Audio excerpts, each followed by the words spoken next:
The people who should have been clapping the loudest were the mommies and daddies and grandmas and grandpas who did not end up here. So give them all a hand. They did good.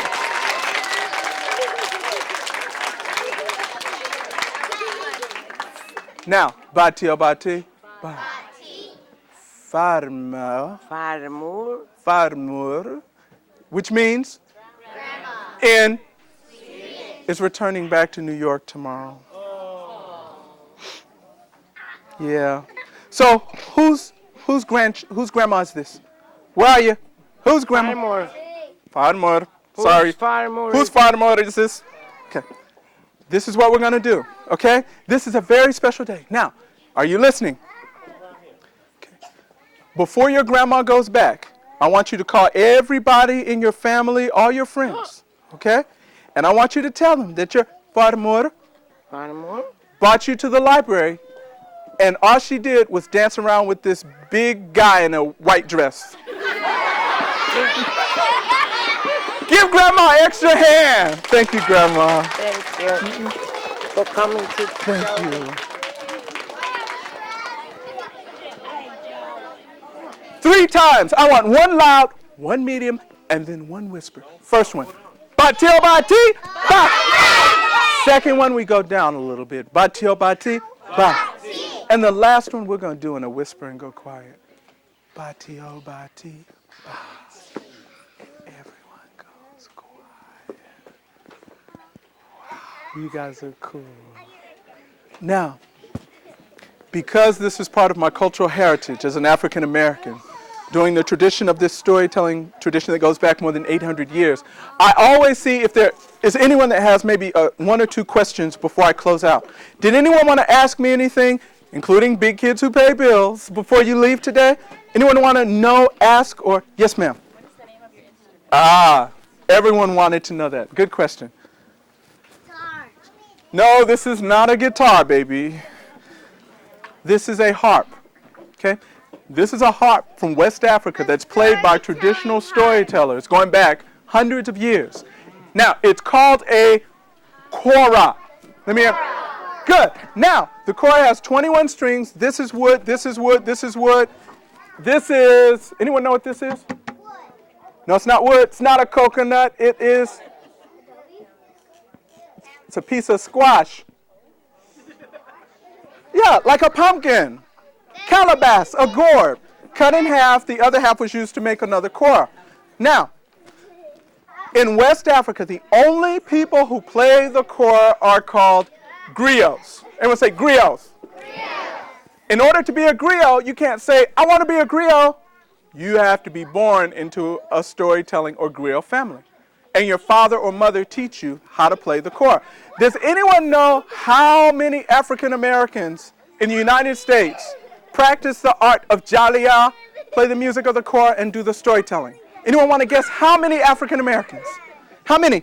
Watch out. How many? Give me any number. 12. Okay, how many? 56. How many? 50. Play the kora and do jalia? 50. How about you? How many? 60. Okay, it sounds like the price is right, doesn't it? How many? 100. No, okay. Bati o bati. In North America, okay, there are exactly, that play the kora and practice the art of storytelling as jalia, there are,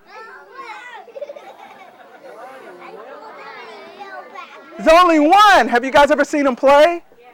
He's great.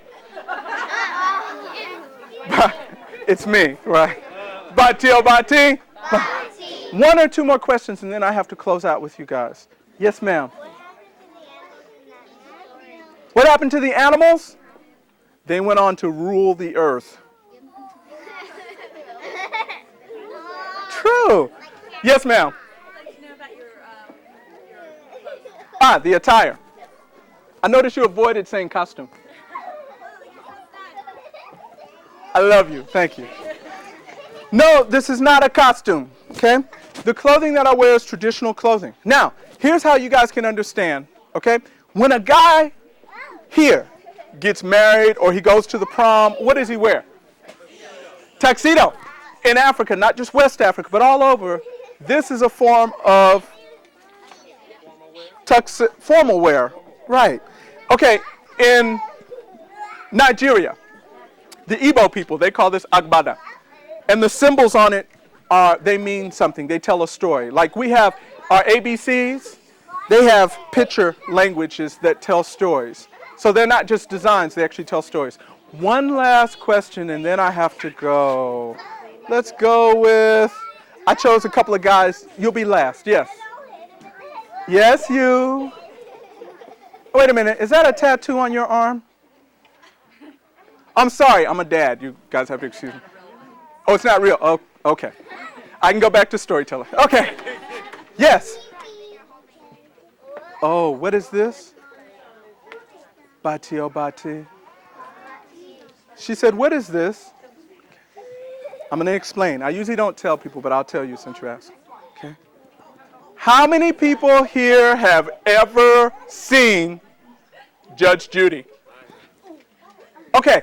When Judge Judy gets upset in her courtroom because someone's talking, what does she do? The hammer. Right, the hammer.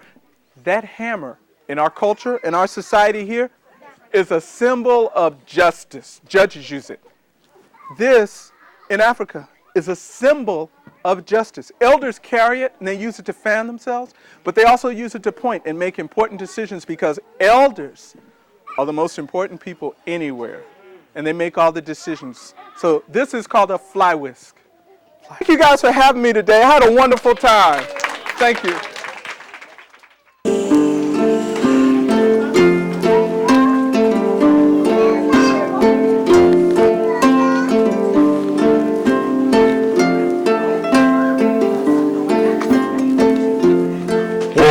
Korokobena, say labi. Korokobena, kamale. Idiarokobena, jarama. Koro.